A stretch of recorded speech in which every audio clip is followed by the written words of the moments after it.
It's finally over. It's finally happened. Aaron Rodgers made his decision, and I was just at this point, I'm like, make a decision. Retire, Steelers, somebody else. Say you're going to sit out the entire year. I don't care. Just tell us what you're going to do. And now we have a decision.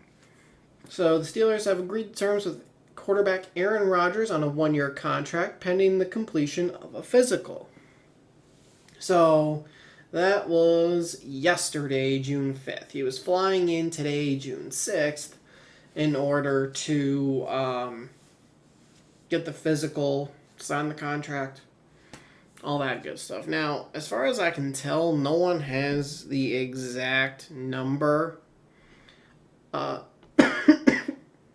Excuse me, choking on my own saliva.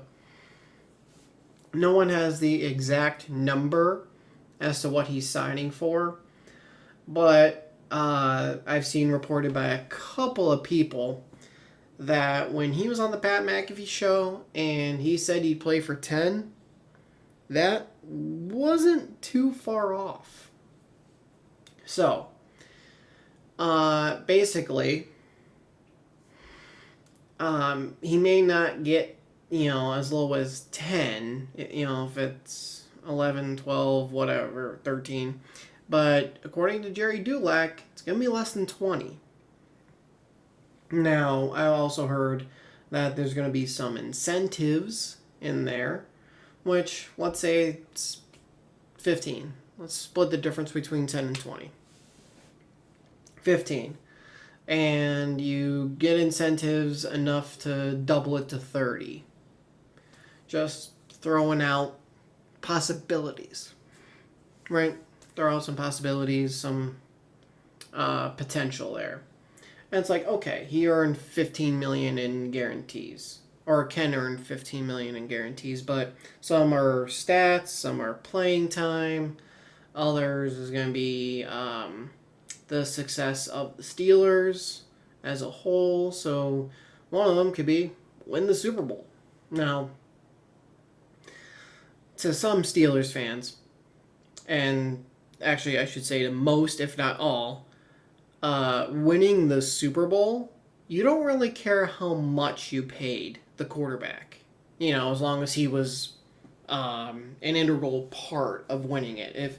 If you win the Super Bowl in spite of him, that's different. But if he was a big reason why you win the Super Bowl, you don't care what he cost. It would just be a bonus if he was cheap. I did see this one video, and it was after this was announced, and someone was burning their Minka Fitzpatrick jersey and saying, I'm done with this team. So, first of all, bye-bye. Don't let the door hit you on the way out. Or let the door hit you on the way out. I don't give a shit. And also, did you only own a Minka Fitzpatrick jersey? Like, did you own no other Steelers attire? Like, was that it? Only a Minka jersey? Because if you owned other stuff and you're just burning your Minka jersey, the fuck did Minka do? Like, come on. He's one of our best players. And you're burning his jersey because... So, no. Let the door hit you on the way out. I hope it hurts. Step on a fucking Lego. Bye. Go be a fan of someone else. And then when that team's not good anymore, after their franchise quarterback retires, don't come back. Okay? Go there. If you want to hop from team to team and just be a bandwagoner, okay. But you ain't coming back here. You are not going to be a Steelers fan again. So, bye-bye. And that's the thing. Whether you agree with the signing or not, support your team. Really, support your freaking team. Especially if it's a cheap deal. Like, let's say he actually signed for 10.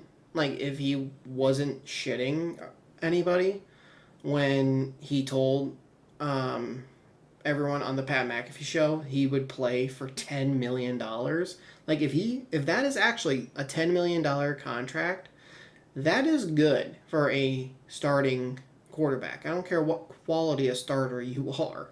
For a starting quarterback, that's a deal. Dak Prescott is the highest paid at like $60 million. Many quarterbacks in the NFL make 55. Josh Allen, Joe Burrow, I think is 55. Jordan Love is 55. Purdy's at like 53. I think Trevor Lawrence might be at 55. Brock Purdy just got paid 53. Like, there are plenty of quarterbacks starting in the NFL that are $50 million plus, and I'm sure we would all love to have some of those quarterbacks as our own quarterback. Like, you want a quarterback worth top of the market money. Like, you do. Now, Mahomes, he's at a discount. He's still in the 40s, which is great, you know. The Chiefs have a discount because they signed him to that massive, massive 10-year contract. So, right now, he's a bargain. And he's the best quarterback in the entire NFL. But, like, yes, you want someone that you can pay a ton of money to. And if everyone's prediction is right, and the Steelers are going to go all in the 2026 draft to draft their quarterback of the future, right? So let's say with Aaron, we make the playoffs and we win one playoff game and lose in the divisional. Hypothetical, right? So now we're in the mid-20s. And if we kind of pull a Chiefs, where we go from like 27-10 when they went and got up for Mahomes, and, you know, okay, we're trading our first this year, we're trading our first next year, we're trading this, we're trading that, you know, maybe throw a player in there, whatever you got to do to make that trade happen.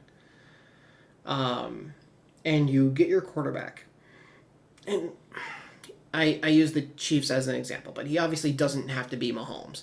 But if you get that guy, and 3 or 4 years after that, you're paying him, market would probably be 60, 65 at least, then great.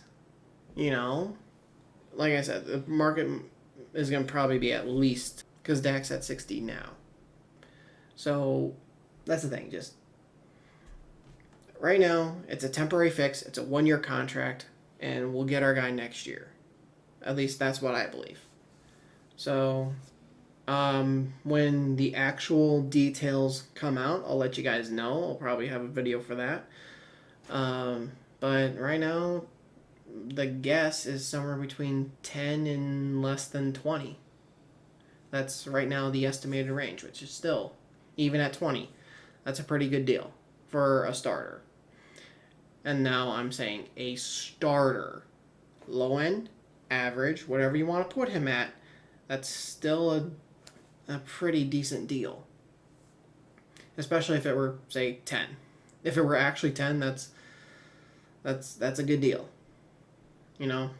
Because at that point, he is absolutely worth $10 million in a year.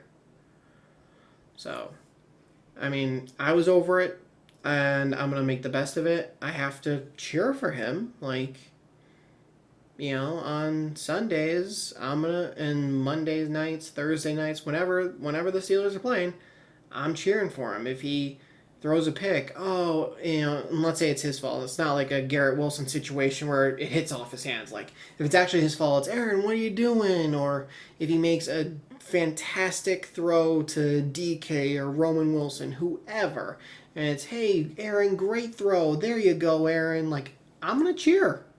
That's what you got to do now. He's a member of your team. Now you got to cheer. And if you're like that other guy and you're leaving, bye-bye, and don't come back.